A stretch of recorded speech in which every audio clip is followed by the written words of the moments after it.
All right, there's one more topic I'd like to go over with pointers for the moment, and that is two-dimensional arrays. And to see two-dimensional arrays in C++, let's just jump right into an example. So let's say I'm going to make a two-dimensional array of integers. I'll give it 2 rows and 3 columns. And I will initialize the first row to have the elements 1, 2, 3, and the second row to have the elements 4, 5, and 6. And I'll just format this in a way where that's very clear. Okay, so the syntax for this is so far pretty much almost exactly the same as it would be in Java, but we have to specify the lengths of the row and the column directly after the name of the array. So that's the only difference. Okay, so just as a sanity check, let's go ahead and print out one of the elements in this array. And let's say we want the element at row index 1, column index 2. So before I run this to verify this, take a moment yourself and make sure you know what this answer would be. Okay. So if I run this program called array2d, it gives me 6. Okay, that's because row at index 1 is actually the second row, and column at index 2 is actually the third column. All right. Now I'm going to keep this here for reference, but I want to show you what's actually going on inside these arrays. So let's see what happens if we print out just the array, right? Just a reminder of what happens here. If I'm not indexing anything, and I go to print out the array, what you see is it prints out this weird number, and we remember that's because this is actually a pointer, right?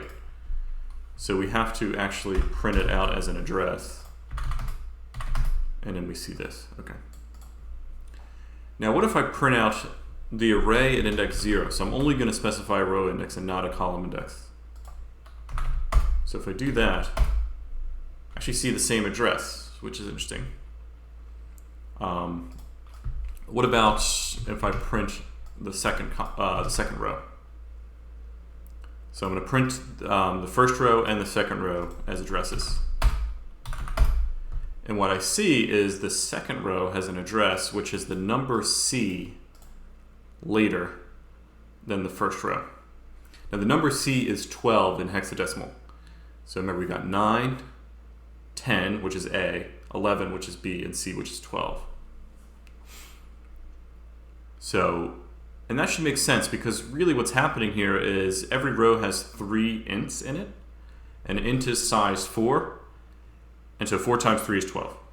Okay, so the second row starts 12 after the beginning of the first row in this example.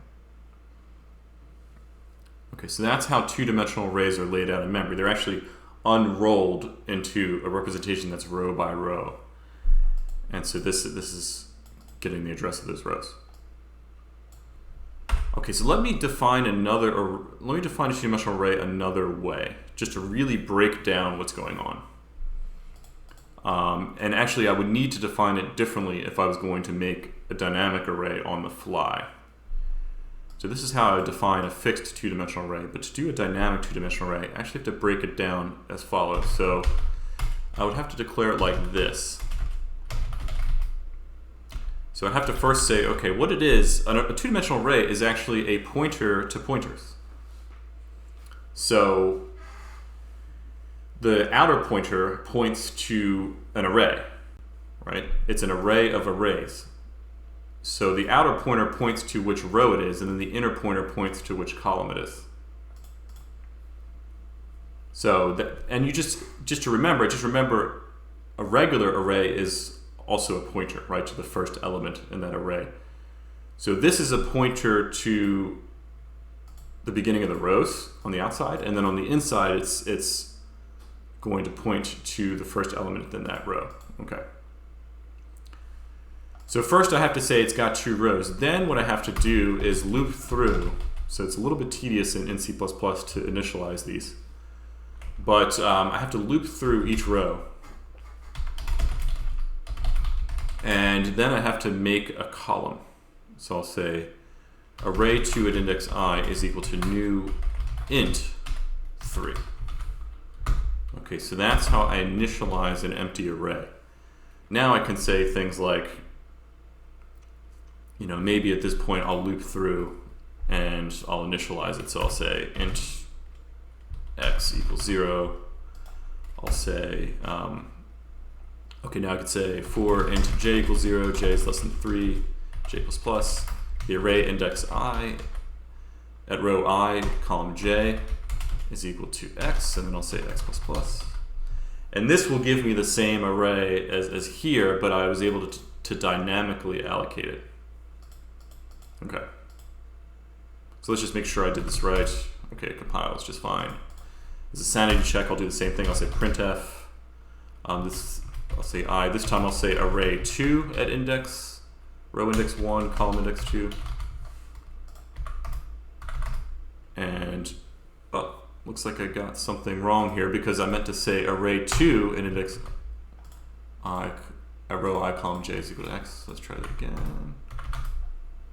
Okay, now I get a 5. Whoops, I wanted to start at a 1. I'm trying to do exactly the same things I did here. Okay, I started at 1 and then I keep adding. Okay, fine. There we go. Now I got my 6. Okay. But you should be screaming at me right now. Clean up. Clean up your mess. Okay? Because I dynamically allocated 2 levels of arrays here. So what I have to do is deallocate them in reverse order. So what I have to do is first, so to deallocate, I have to first deallocate inner arrays. So I have to say for int I equals 0, I is less than 2, I plus plus, delete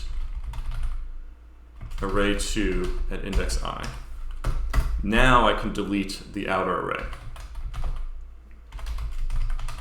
Okay, so you actually, yeah, 2-dimensional arrays are a little bit tedious in C++. But you see exactly what's going on. You see that it's an array of arrays. So it's a pointer, 2 pointers.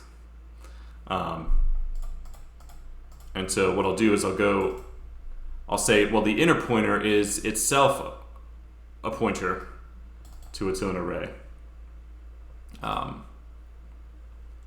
Actually, really, to put a point on that, so to speak, if I say this, and I guess I'll say, okay, so I want to go maybe to the second row, so I'll say array 2 plus 1. And then once I've done that, I want to go to the third column. So I'll say this plus 2. So let me make the element at row index 1, column index 2 be 174. Let's see if that works. There we go. Okay, so I'm saying I want to go, so this is the way it actually looks like behind the scenes when you say array 2 at index 1 in the row, index 2 in the column. It's saying, okay, I want to, array 2 points to the first row of pointers. I want to go 1 past that. And once I'm there, I want to go to that pointer, which is the start of that row. And I want to add 2 to it. And that takes me to the second column. Okay, so this is what's really going on behind the scenes. All right, so, but then, so when you do this dynamically, you have to clean things up carefully. The last thing I'll note about this is this is the way that you would do a so-called ragged array, where not all rows have to have the same number of columns. You can't do a ragged array like this. You have to manually, dynamically allocate each row to have a particular size. Yeah, let's actually see. Maybe I'll just make the first row have just I plus 1 elements. So the first row has, or no, maybe we'll say I plus 3. So the first row has 3 elements, and the second row has 4 elements. Let's just make sure this still works. Okay. So even though there's still one more element in this row here, in fact, if I look at it, let's say printf, array 2, actually, I can go up to column 4, which is index 3. I should see a 7 there. No, I see a 0. Hang on. Did I not fill it in? Ah, it's because I have to say j is less than I plus 3 now. I didn't go all the way. Okay. There we go. Okay, so I just, in this loop, I end up filling in an array that looks like this, really. 1, 2, 3, but then after that it's 4, 5, 6, 7. Okay. So that was just a note that you can have ragged arrays when you dynamically allocate them. Each row can have a different number of columns. Okay, now I feel like I can explain something now, and you'll understand it a little better now that we have two-dimensional arrays. So the last thing I want to talk about is command line arguments in C++. And so the way command line arguments work is you say int argc char star star argv. Okay, so what I am going to have is an array of character arrays. And let's just see, and this is how many I have. So this is the number of rows, essentially, in this. So just to show you what this is doing, let me just print out everything that's in this array. So if I say for int I equals 0, I is less than argc, I plus, printf s. So once I say argv at index I, that's going to take me to a char star, right? That's a pointer to the beginning of a character array. So I can go ahead and print that out using %s. Okay. So let's compile this. And when I run it, without anything, I just run it by itself. See, it just prints out array2d. Actually, to help us out here, let's also say printf, there are this many elements in argv. So there are argc elements there. Okay, so here it says there are 1 elements in argv. Okay, but what if I now type something else? I say array2d arg1, arg2, arg3. What you see is, okay, so what it does, it always prints the name of the program that you executed for the command line. That's the string at index 0 in argv. The string in index 1 is whatever you type after that. The string in index 2 is whatever you type after that, and so on and so forth. So if I say Chris Traley, what I'll see is the element 0 of argv is the name of the program, element 1 is Chris, and element 2 is Traley. So you can use this to make programs that ask for command line arguments, and so your program becomes more adaptable because the user can choose at runtime to pass things along that way. So for example, let's say I make a very exciting program that says, how old will you be in 40 years? Okay. So I'll just say I require at least 1 command line argument. So I'll say if argc is less than 2. Remember, it's always going to be at least 1 because it has the name of the program. But if argc is less than 2, I'll say printf error.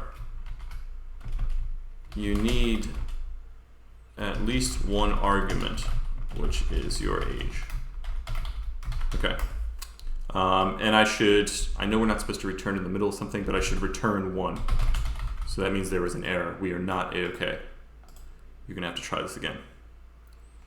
Okay, so if I make it past this if statement, I can assume that there is actually an element in argv1 that's meaningful.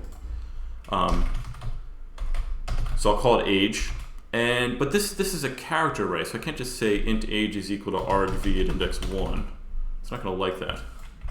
If I try to compile that, it's going to yell at me for sure. Okay.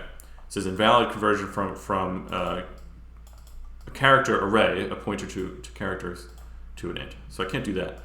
But it turns out there's a C function called a2i in this library stdlib.h, called the standard library in C, which can be used to convert a character array into an int. So that's the function a2i, like I said. Okay, so first let's just print it out and make sure that we got it. Your age is that int.